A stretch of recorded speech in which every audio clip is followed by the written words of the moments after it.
The bald eagle is a bird of prey found in North America and subsists mainly on fish, which it swoops down on and snatches from the water with its talons.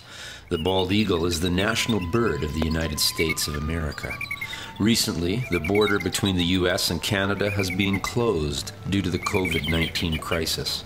However, as we all know, eagles don't respect borders, and this one has just entered Canada illegally. CSIS agents have been watching the eagle, and it appears to be exhibiting some unusual behavior. Agents have deployed a high-tech sound device to try and interpret the eagle's language. Listen as they zoom in on the bird. Il-eagle. I'm a perfectly healthy eagle. 18, 19, 20 seconds and clean. Ah, shit.